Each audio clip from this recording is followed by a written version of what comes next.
Hey everyone, in the last video we did everything except solve the Hamiltonian, so let's do that now. We have the two first order conditions here for consumption and here for assets, so let's start with consumption first. And I split the utility of consumption function slightly, and you'll see why it ends up being helpful, and that -1 won't matter in the end.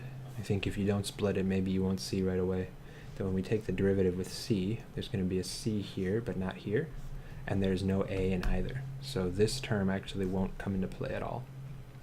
So actually this is going to look exactly like the other one. So partial h over partial c equals 0, which will imply that 1 minus theta over 1 minus theta ct to the minus theta, so we took the derivative of this c here, just power rule that, times e to the minus rho minus nt. There's no consumption here, so that just comes along for the ride.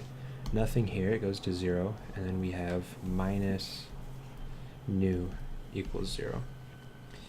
So simplifying and rearranging, we have that nu equals ct to the minus theta e to the minus rho minus nt.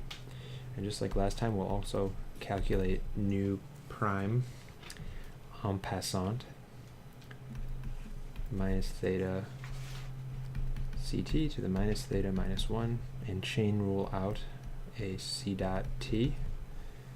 And e is just going to hang out for this first part, but he has a t as well, so we need to do product rule.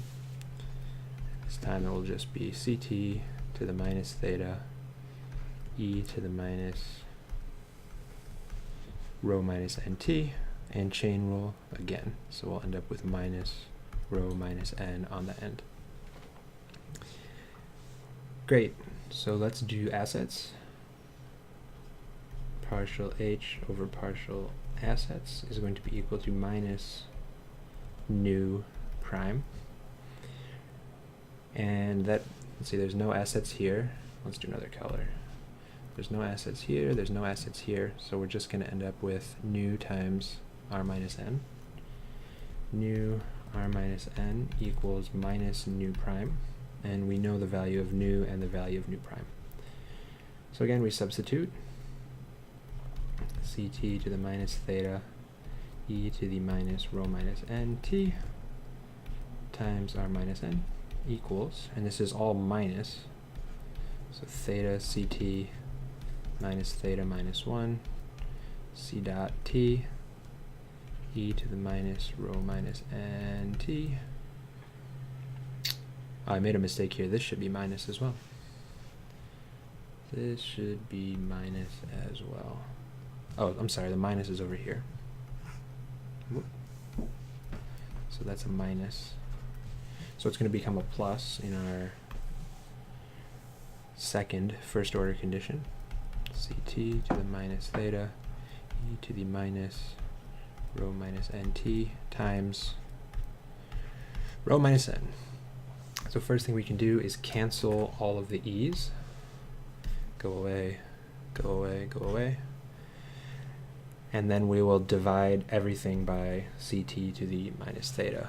So what we'll be left with, if you follow me up over here, will be r minus n on the left, and that'll be equal to c dot t over ct theta plus rho minus n.